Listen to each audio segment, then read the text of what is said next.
Diz-nos assim a palavra de Deus nesta hora. De madrugada, Jerubaal, isto é, Gideão, e todo o seu exército acampou junto à fonte de Arode. O acampamento de Midian estava ao norte deles, no vale, perto do monte Moré. E o Senhor disse a Gideão: você tem gente demais para eu entregar Midian nas suas mãos, a fim de que Israel não se orgulhe contra mim, dizendo que a sua própria força o libertou. Anuncie, pois, ao povo que todo aquele que estiver tremendo de medo poderá ir embora do monte Gileade. Então 22.000 homens partiram e ficaram apenas 10.000. Mas o Senhor tornou a dizer a Gideão: ainda há gente demais. Desça com eles à beira d'água, e eu separarei os que ficarão com você. Se eu disser, este irá com você, ele irá. Mas se eu disser, este não irá com você, ele não irá. Assim Gideão levou os homens à beira d'água, e o Senhor lhe disse: separe os que beberem a água, lambendo-a como faz o cachorro, daqueles que se ajoelham para beber. O número dos que lamberam a água, levando-a com as mãos à boca, foi de 300 homens. Todos os demais se ajoelharam para beber. O Senhor disse a Gideão: com os 300 homens que lamberam a água, livrarei vocês e entregarei os midianitas nas suas mãos. Mande para casa todos os outros homens. Gideão mandou os israelitas para as suas tendas, mas reteve os 300. E estes ficaram com as provisões e as trombetas dos que partiram.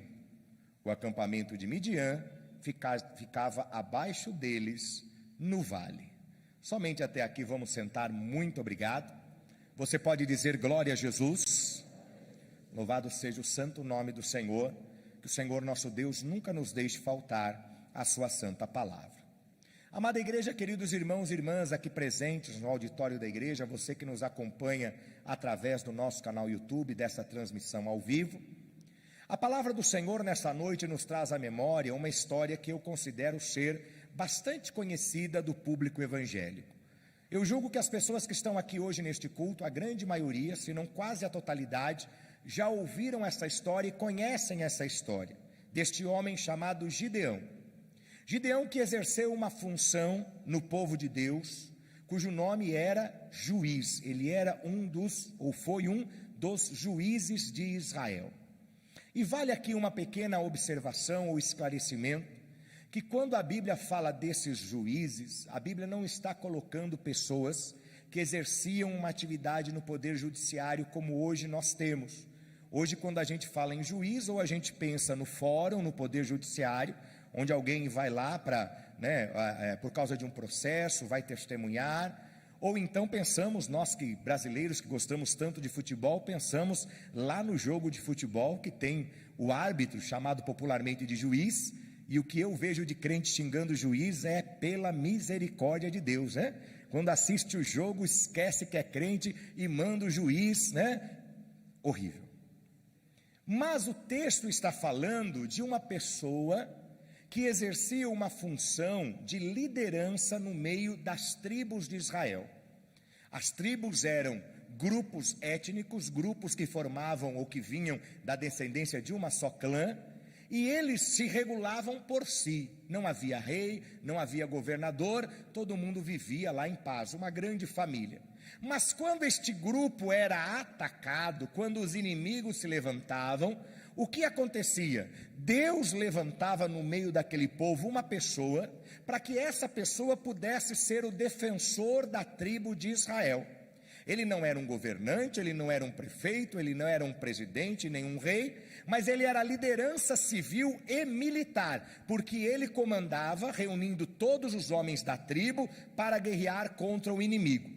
Vencido o inimigo, todo mundo voltava para sua casa e vida que seguia. Lembrando que todo esse sofrimento que as tribos de Israel viviam era em decorrência do seu próprio pecado diante de Deus. O povo se afastava de Deus, com isso os inimigos vinham, o povo pedia socorro ao Senhor, e pela grandíssima misericórdia de Deus, esse povo era socorrido, pois Deus levantava o seu juiz. E um desses juízes foi Gideão, esse homem que não tinha tradição militar, não tinha conhecimento bélico ou estratégico, ele era simplesmente um agricultor, que nos dias da sua existência, neste período, ele estava lá guardando trigo, malhando trigo no lagar para guardar, porque os midianitas, que era a nação inimiga, eles invadiam a sua tribo, que era Manassés, saqueavam tudo e levavam embora. Então, como isso já era comum, o inimigo vem, saqueia e leva embora, eu vou guardar o meu trigo e esconder, porque quando o inimigo vier, pelo menos ele não leva aquilo que eu guardei. Pensamento de Gideão. Mas mal sabia ele que Deus tinha algo especial na sua vida. Mal sabia ele que Gideão não seria mais um daqueles que faziam parte da tribo de Manassés, mais um que fizesse parte coletiva da história. Deus tinha um chamado especial para Gideão. E esse chamado você vai encontrar no capítulo de número 6. Quando o anjo do Senhor aparece a Gideão neste ato onde ele está escondendo o trigo e diz a ele: varão valoroso, o Senhor é contigo. O Senhor está te escolhendo para que você vá e enfrente o adversário, e enfrente os inimigos, para que possa libertar a tribo de Israel, para libertar o povo de Israel. Leia depois com calma, você vai ver que história bonita. Mas hoje, quando eu estava meditando nesse texto, me chamou muita atenção a seguinte questão. Se nós pararmos para pensar, e eu quero resumir essa nossa reflexão numa pergunta inicial, e a minha pergunta nesse sermão é esse: do que você precisa para vencer? Do que você precisa para vencer? Nós estamos falando de um homem que Deus disse a ele: você vai para uma guerra, e se ele vai liderar uma guerra, o que ele precisa para vencer uma guerra? Em primeiro lugar, ele precisa ter soldados. Sem soldados não se vence uma guerra. Ele precisa ter um bom equipamento, ele precisa ter instrumentos ali, ele precisa ter armas, ele precisa ter todo o apoio logístico. Mas essencialmente, para vencer uma guerra, precisa ter homens, precisa ter soldados. E nós estamos falando de um período onde a guerra era enfrentamento de dois exércitos frente a frente ali, pessoa a pessoa. Não se mandava um míssil à distância, não se lançava uma bomba, não. Era soldado contra soldado. Então, pense comigo. Se você é o responsável por um exército e vai enfrentar o inimigo, naquela época, você concorda comigo que quanto mais soldados seria melhor? Se você for para uma guerra com 32 mil pessoas, você fala: eu vou e eu sei que eu vou vencer. Por quê? Porque eu tenho muita gente aqui. Porque eu tenho muita gente para enfrentar o inimigo. Porque eu sei que eu chegando lá, ainda que eu perca 10 soldados, 20, 30, 100, 200, mais de 32 mil, eu vou superar o meu inimigo. E quando Deus convoca Gideão para liderar esta nação, para liderar esta tribo, e Gideão chama todos os homens da tribo, reunindo 32 mil pessoas. Para você ter uma ideia deste número de pessoas, o estádio que temos aqui em São Paulo, o estádio do Pacaembu, atualmente não mais utilizado, mas muitos aqui conhecem, pelo menos de memória, ou já passaram por lá. No estádio do Pacaembu cabem aproximadamente 40 mil pessoas. Então, para a gente arredondar, Rubinho, vamos imaginar o estádio do Pacaembu inteiro. Era o tamanho do exército de Gideão. Era o tamanho de pessoas que estavam para lutar segundo a orientação de Gideão. E imagino que Gideão estava contente. Gideão com certeza pensou no seu coração: olha que maravilha, Deus me mandou guerrear e eu tenho 32 mil homens, vai ser barbada. E aí Deus fala para Gideão, texto que nós lemos: Gideão, tem muita gente aí. Tem muita gente aí. Você tem número, mas você não tem qualidade. Você tem número, mas não tem engajamento. Você tem número, mas não tem comprometimento. Você tem número, mas essas pessoas não têm coragem. Meu irmão, minha irmã, eu quero no começo desse sermão dizer a você: Se você é servo de Deus, se você é serva de Deus, uma coisa que o Espírito Santo vai desenvolver no seu coração é que você tenha coragem. Porque o Senhor não se alegra daqueles que são covardes, daqueles que abandonam e voltam atrás, não. Mas o Senhor se alegra daquele que, mesmo sabendo que o inimigo pode ter armas, que o inimigo pode ser poderoso, que o inimigo pode ser numeroso, mas ele vai como Davi foi contra Golias, dizendo: você tem arma, escudo e lança, mas eu vou contra você em nome do Senhor dos Exércitos. Você pode dizer glória a Deus? Amém. E Gideão, então, quando recebe essa voz do Senhor, tem gente demais, e a orientação que Deus dá a Gideão qual é? Fala o seguinte para esse povo, para esses homens: quem é covarde, quem tem medo de ir para a guerra, quem não quer guerrear, volta para casa, pode ir embora, está liberado, área, pede para sair, qualquer coisa que você quiser falar. O que aconteceu?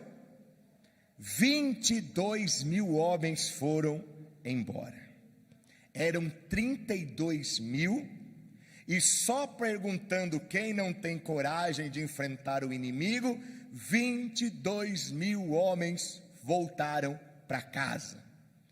Mas se você parar para pensar, se você é bom de matemática e não faltou nessa aula, 32 mil homens, menos 22 mil homens, qual é o resultado dessa conta? 10 mil homens. O pessoal que está na escola está aprendendo isso, né? Apesar que essa parte de subtração ou de soma, é subtração que a gente fez, ainda está na fase da turma da chaminha. Os teens já passaram disso, né? Vocês estão agora em equação de segundo grau, biologia, sei lá mais o que. Biologia não tem nada a ver com matemática, né? Mas tudo bem. 10 mil homens. Ainda assim é bastante gente, Wesley. Você já pensou se você tivesse 10 mil clientes? Ia ser bom, né? Você ia falar: nossa, eu tenho um montão de cliente, eu nem conheço. Já pensou uma igreja com 10 mil pessoas?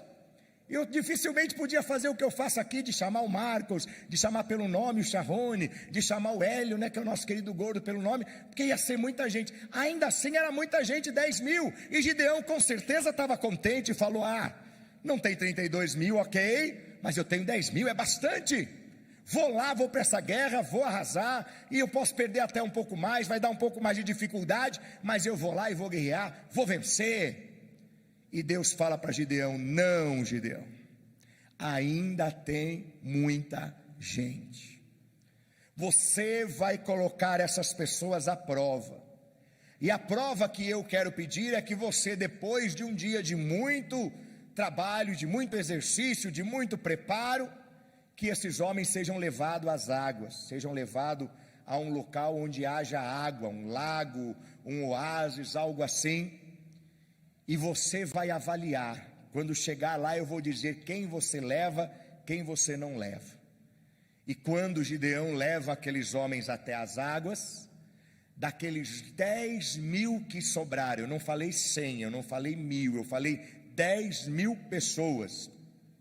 Deus falou: apenas selecione aqueles que não se lançaram na água, ou que não beberam água como um cão, né, lambendo a água e se agachando, mas aqueles que se ajoelharam e trouxeram a água até a boca. E por que Jesus fez, aliás, por que Deus fez esta seleção? Porque aquele que se ajoelha, imagine o soldado, aquele que se ajoelha, pega a água e traz à boca, perceba que ele está alerta.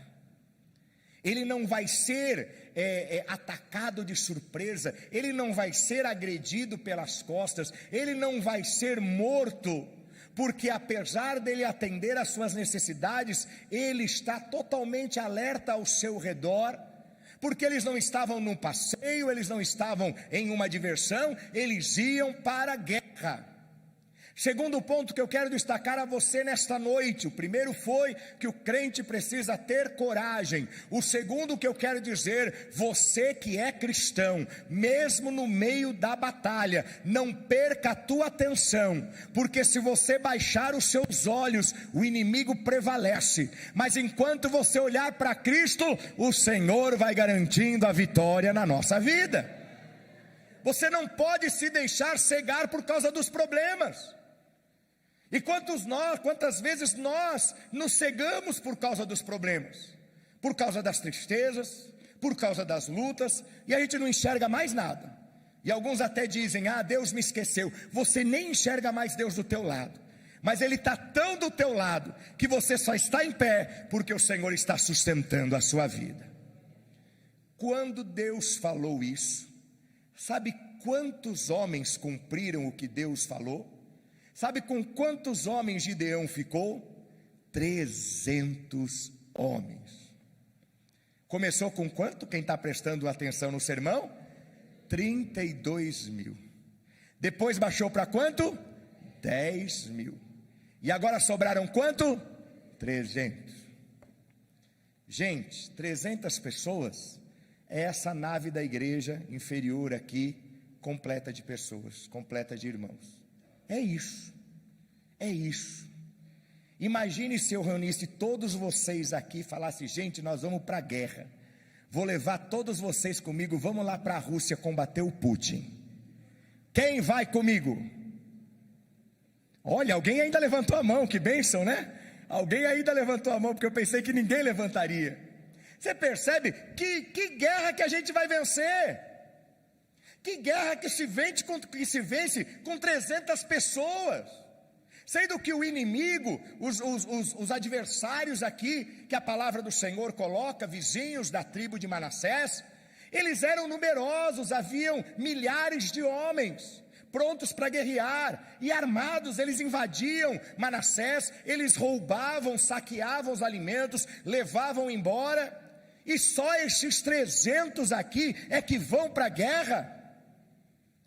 E aí eu volto à pergunta que eu fiz no começo do sermão: o que você precisa para vencer?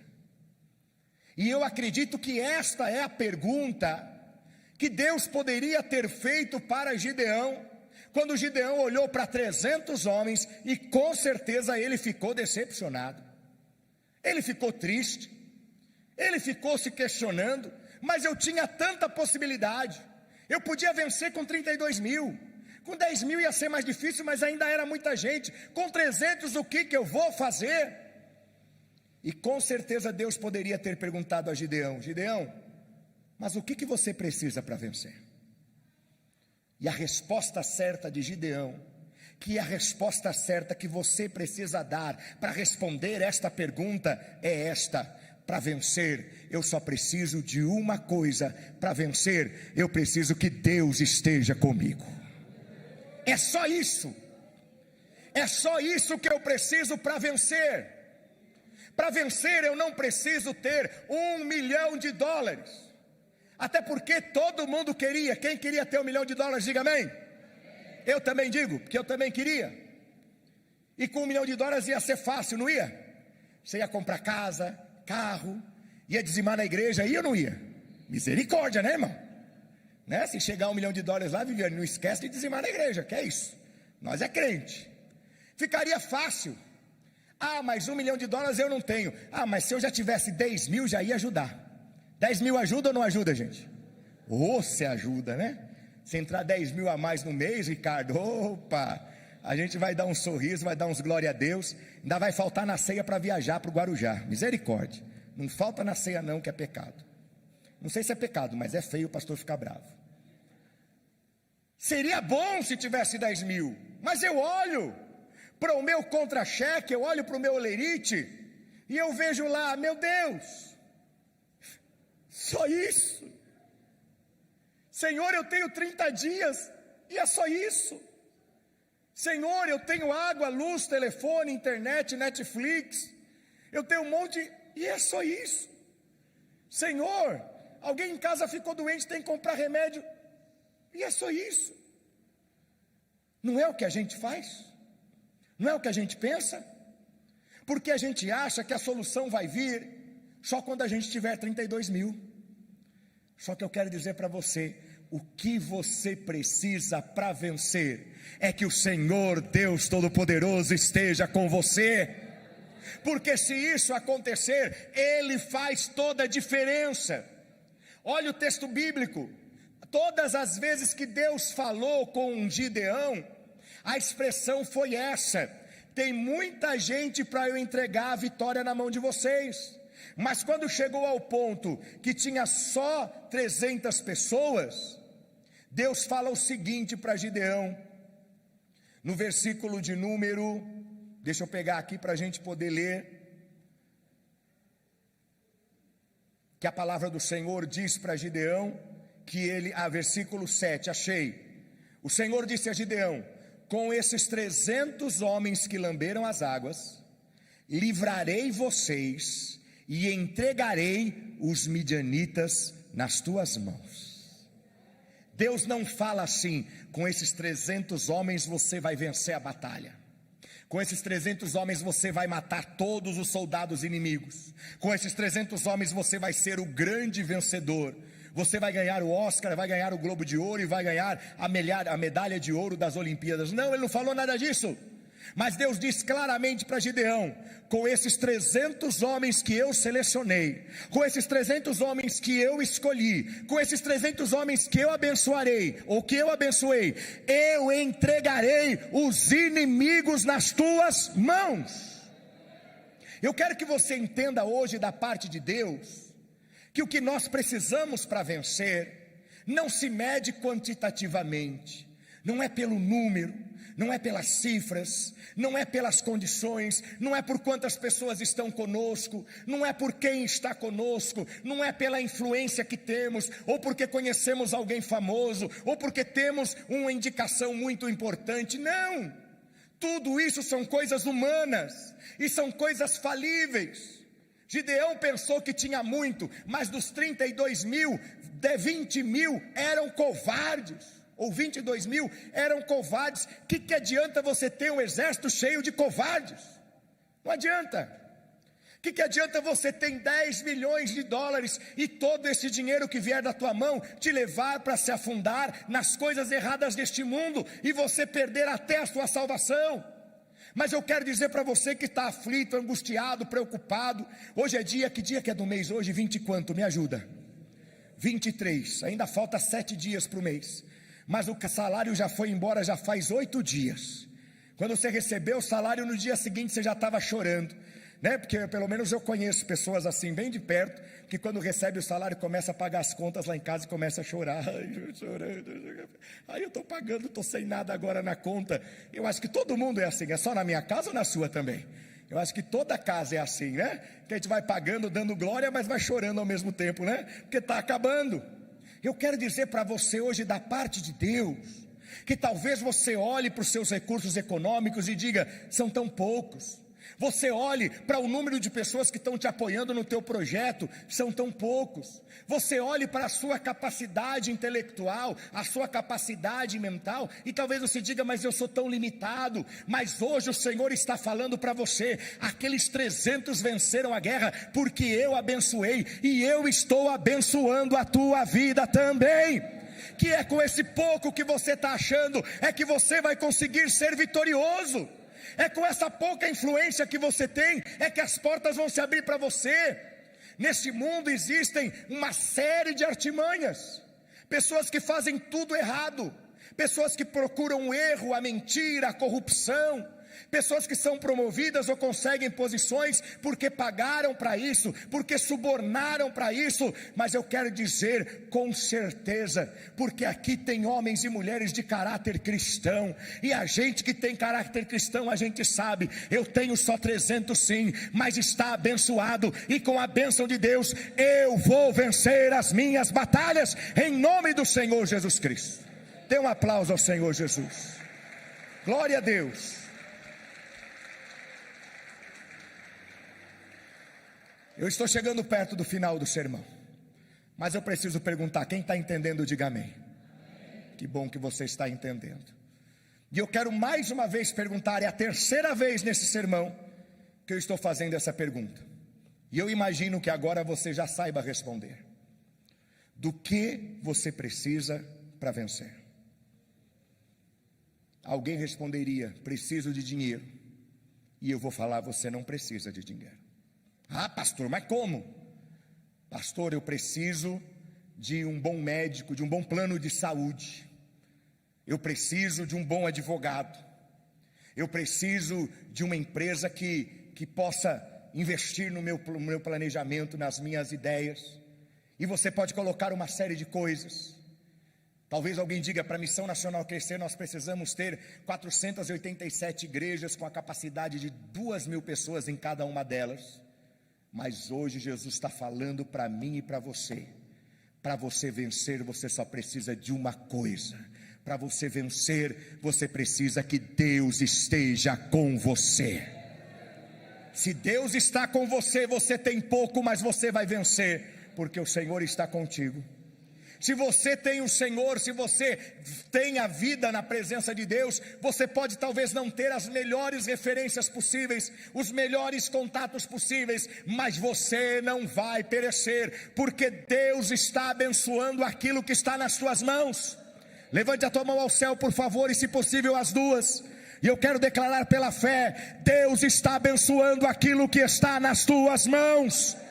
Pode ser pequeno, pode estar começando, pode ser limitado, mas Deus está declarando bênção sobre aquilo que está nas tuas mãos. E em nome de Jesus eu declaro: nós venceremos em nome do Senhor Jesus Cristo. Em nome de Jesus, em nome de Jesus. Aleluia. Diga aleluia. Quantas vezes você reclama: pastor, mas sou só eu, mas só eu que vou à igreja, mas só eu que oro, mas só eu que trabalho, mas só eu que busco, mas só eu que me esforço, não tem ninguém comigo, pastor. Eu quero dizer para você hoje: mude essas palavras. Transforme essas palavras da tua vida, da tua boca, e comece a dizer: Senhor, eu reconheço, minhas forças são poucas, mas o Senhor está comigo. Senhor, eu reconheço, a minha saúde já não é mais a mesma, mas o Senhor está comigo. Senhor, eu reconheço, a minha família não está unida, e eu estou lutando para que ela esteja unida, e ninguém me ajuda nisso, mas o Senhor está comigo. E sabe o que Deus vai fazer? Deus vai costurar sua família novamente. Sabe um tecido que foi rompido? Sabe um tecido que foi rasgado? Familiares que foram afastados, situações que aconteceram entre você e os seus entes queridos, que causaram um trauma, uma ferida tão grande. E quando você pega um tecido rasgado, temos várias costureiras aqui que sabem melhor do que eu. O que você faz com um tecido rasgado? Joga fora? Não. Você consegue consertar. Se você pegar a linha, a agulha e começar a costurar as partes que estavam separadas, de repente está tudo unido e está tudo lindo. É como aqueles lençóis, como é que chama? É fuxico que chama aquele lençol cheio de biquinho assim? Aquela costura é fuxico? É isso mesmo? Eu acho que é do Nordeste, eu não sei bem de que área que é, mas fuxico é uma costura, né? Tem fuxico também que é feio, não estou falando do fuxico errado não, tá bom, gente? Tem esse irmão que está: ai pastor, fuxico, né? Não, fuxico na igreja não pode, só na feira de artesanato. O fuxico é uma colcha ou alguma peça que é feita cheia de retalhos, é isso ou não? São os retalhos, pastora Sônia, retalhos que a gente jogaria fora, que quem terminou de costurar vai jogar lá no lixo, vai dizer: ah, isso aqui não serve mais para nada. Pera aí, coloca na mão de uma boa costureira, de uma boa artesã. Sabe o que ela vai fazer? Ela vai costurando um a um. É um a um, não é, Samira? É um a um. Dá trabalho, é lá da tua terra, Helenice, lá de Ceará, do Nordeste, lá. Você não conhece fuxico, Helenice? Mas alguém conhece, com certeza. Procura no Google, você vai aprender o que é. É um a um. Meu irmão, o Espírito Santo me inspira a dizer: um a um da tua casa, o Senhor vai começar a costurar e consertar. Vai ser 1 a 1, tenha paciência. Eu sei que você é fraca, eu sei que você é sozinha, eu sei que você está dizendo, pastor, só eu que luto, mas o Senhor está dizendo, você tem pouco, mas eu estou abençoando a tua pouca força, e você vai vencer, porque você aprendeu que o que você precisa para vencer, é confiar no Senhor Deus Todo-Poderoso. É assim que Deus vai agir, é assim que Deus vai agir. Confia. Acredite, não desista. Quando Gideão tinha só 300, Rubinho, ele podia falar, Senhor, me inclua fora dessa, estou fora, não vou. 300? Não. Mas o que Gideão falou? Senhor, tu estás comigo, eu vou. Tem só 300, mas eu vou. Vou dar o spoiler da história para você. Sabe o que é spoiler? É contar o final da história, né?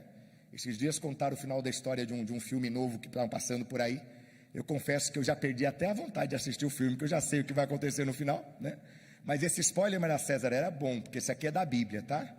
Sabe como terminou essa história? Gideão foi só com 300.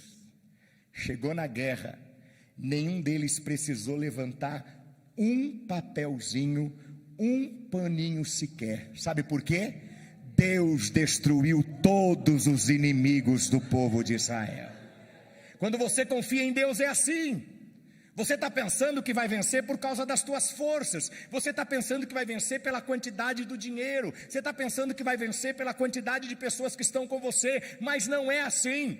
O que você precisa para vencer é só isso. Você precisa que Deus esteja com você.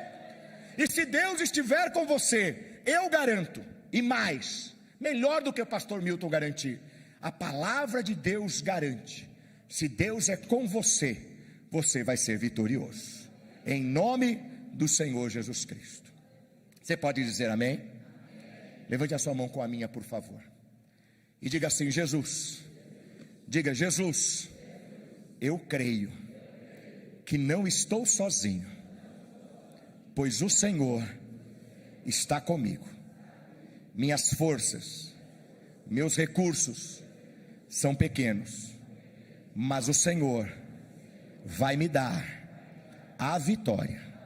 Eu creio, em nome de Jesus. Pela última vez, para encerrarmos o sermão, do que você precisa para vencer? Ainda não sabe a resposta? Eu vou dar a dica para você. Você responde, de Deus. Beleza? Do que você precisa para vencer? Não, nota 6.8. Vamos melhorar. Já passei a cola para você, até você que está com a Grazi aqui. Já passei a cola, fala forte aí, me ajuda. Do que você precisa para vencer? 8.9. Eu quero um 10. Nossos queridos visitantes, me ajudem. Fala alto e forte aí. Do que você precisa para vencer? 9.7. Agora faltou quem está lá em casa. É por isso que não teve o 10. Eu não ouvi quem está lá em casa. Agora você que está em casa, juntamente com essa igreja, para ser o último, eu quero que você segure um pouquinho no final, tá bom? É como quando faz lá o gol lá do seu time, não sei qual que você torce, mas quando o seu time faz gol lá, como que fala o narrador, Wesley? O narrador faz assim. Você nunca assistiu o jogo de futebol? Nem o famoso lá do, olha o gol, olha o gol, olha o gol, olha o gol. O que ele fala depois? Entenderam? Entendeu como vai ser? Vamos lá comigo? Para encerrar o sermão, você em casa e você aqui na igreja, do que você precisa para vencer? Aleluia, aplauda, glorifique o nome santo do Senhor.